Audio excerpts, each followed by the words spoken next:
She was a good person. She loved life. Oh, she was so fun. She was crazy.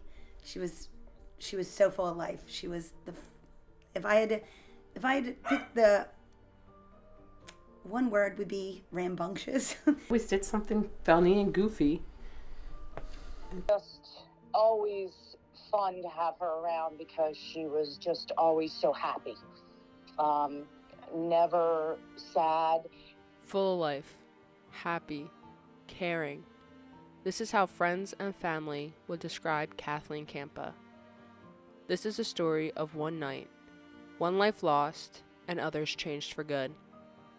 This is the story of Kathleen Kampa. Kathleen Kampa was 20 years old, Bensalem native, grew up in northeast Philly, then moved to Bensalem at the age of 9, with her mother, Margaret, father, Carl, and younger sister, Margaret Ann. Her mother wanted to move out of Philly because of all the crimes that was happening around them. She never thought anything like what happened to Kathleen would happen in Bensalem. I saw her actually probably 3 or 4 days before she died. I came to her house and she was crying over this boy and we sat right out front of her house in my car, and it was chilly that night, and she kept coming outside. She kept going in her kitchen and getting snack pack pudding and all this food, and she brought blankets out in the car, and we sat in the car, and she cried and cried over this boy, and it seemed like it was going to be the end of the world, like if she wasn't with this boy. It was a rainy day. It was a rainy, cold day. And Aunt Kathleen and I were goofing off a little bit here and there. We kind of, early in the morning, was a late pajama day, we would call it, I guess. We didn't get dressed right away. We didn't go to church. We were just, it was a cold, miserable day. We didn't want to go out. Mom didn't want to go. So she was in her room listening to music, which she would do a lot of when she was down in the dumps. And she was. She found out something about her boyfriend that she had broken up with. Some things that she felt betrayed and extremely hurt by. That was the reason why she went out with her friends that night. We sat in the corner of the living room here, talked a little bit after we danced. She told me she loved me one last time. What I didn't know was going to be my last time. And then she left with her friends. They pulled up and she got in the car and left. But what I remembered early in the day, we used to go over to Holt's, which is a house that is in Belmont Hills, and the mom used to let us hang out there, and we would have a couple beers and things like that. And I remember that one of the guys that one of Doe Holt's sons, Bobby, was sleeping. And I remember Kathy and I painted his toenails because he was sleeping. So I always carried around nail polish in my pocketbook, and Kathy and I painted his toenails. That's what I remember. What I know is that she was out with some of her other friends, and that on the way home, she stopped at 7-Eleven. I guess she had a beer or something, and she didn't want her parents to smell it, and she stopped at 7-Eleven to get a pack of gum. And then she had to go to the bathroom, so she stopped at the gas station to use the bathroom, and that the gas station attendant murdered her. This murder shook Bucks County, as nothing like this ever happened before.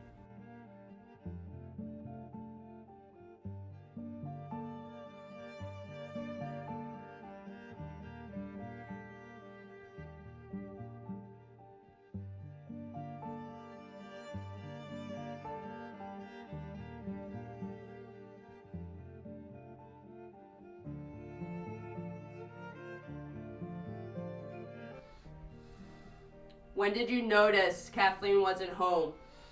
I was asleep. My wife found out. She called everybody. Nobody said she went home. When did you notice she wasn't here? That's what I'm talking about. Oh, okay. No, not when you got up in the morning, remember? Yeah, And you checked her room. yeah. Well, I knew she wasn't there. And then Marge called everybody, her friends up, and they said she went home. She didn't. Next thing I know, it's sometime early in the morning, between 5 and 6 in the morning, and I could hear my father talking to my mom, "Where's Kathleen? The door's unlocked. She didn't come in. She's not in her room." And my mom sitting up saying, "What do you mean she's not in her room? She should be home." And my dad saying, "No, Marge, she's not in her room." And they started talking, and he left to go. He's like, "I have to go. I have to start the men at work." He was a painting contractor, had his own business. He had to get the men started.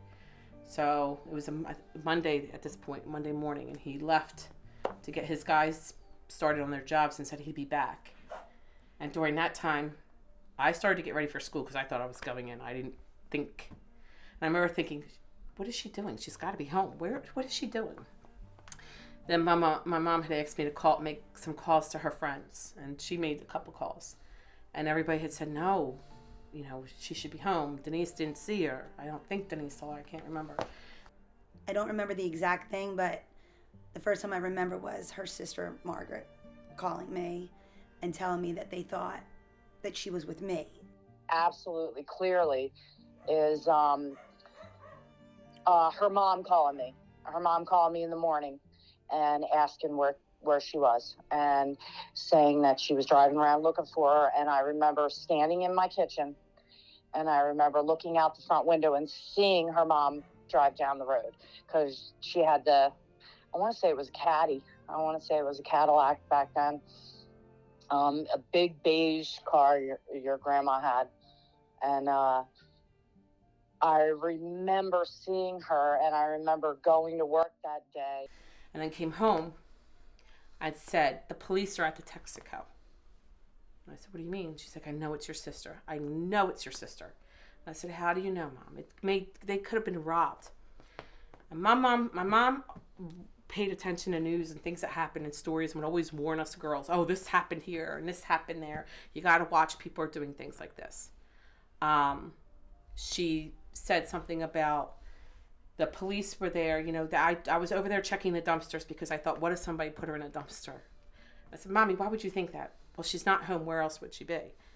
And he and I went out down to the creek, literally digging and pile things that looked like mounds of dirt at times that we thought could the body be in there, digging with our hands.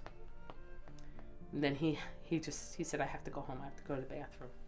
And saw my dad choke up and cry for the first time ever. When we pulled up, there was a light blue car, kind of like her friend Denise's. And I thought, oh, she was at Denise's house. She was at Denise's house. That's where she must have been. And came running in. And I swear, it's still like slow motion to me today. And as I ran up, I could see through the shears of the drapes, 2 men, shapes of men, standing in the window, moving. And I can remember flying in, opening the door. And when I did, right where I'm sitting was a chair at that time. And my mom was sitting there. And she looked over, got up. My dad came running in behind me. And she said, she's dead. My baby's dead. And I can remember turning around to look at my dad, and he just dropped to his knees. And then I was told to call the doctors. And they had the family doctor and nurse come from the family practice, because neither one of them were in any shape to deal with anything. And I don't even know what the doctor gave both of them a shot of something.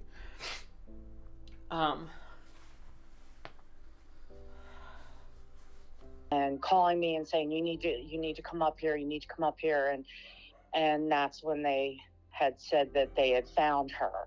And my dad had come to pick the both of us up because we were just both crying our eyes out. It's not something that happens in Bent Sound, especially at that time. It was all over the news. People were in shock. It was like the biggest news story there was for Bent Sound. It shook everybody to the core. It changed who we were in a split of a second. We had one type of family and then a different one afterwards. What do you think her life would be like if that night didn't happen? I think she'd probably have 6 children. She was so funny. She was so weight conscious. She was so skinny, but she thought she was heavy. Every year on the beach, we would go. She wore long pants, long sweaters. I think she would probably be like a fitness instructor, and I think she would have a huge family because she was all about family. I think everyone would love her, and I think she probably would be a teacher, probably like her sister. Oh, God. I think that she would be she would work at a daycare. That's what I keep picturing her as. I picture her as a caretaker to kids. That's what I always pictured her as. That's what she seemed to be good at. That's what she seemed to thrive at. She was always watching after her sisters, and it was just always her natural self to be a caretaker. If it didn't happen, she'd be full of life, happy. She used to meet me when I come home and ride home with me. She was a good kid, really good person. She would get the orthodontist would say all the time how she would just pop in the office and say, "Can you check my teeth?" She was so worried about her teeth shifting, and he used to laugh about it. That she was very interested in it. So she was torn. She was working at that time in a daycare center and enjoyed that. So she was back and forth. She was literally planning on going back to school, but she was trying to narrow down which one it would have been. So she would have been a teacher or a dental hygienist. And I could see her being married with children. And probably would have been more of the, well, she would have been the older sister. She would have been the one running things, and I would have had more of a backseat. I wouldn't have had more of responsibility. It would have been her, because she would step up for my mom all the time. She and my mother were best friends, which my mom and I were best friends too. But they were best friends first. Even though Kathleen couldn't live her full life, her memory lives on. Margaret Ann named her daughter after her sister, and Carolyn teaches her children about her sister and how she lived her life. This is Kathleen Kampa, and this was her story.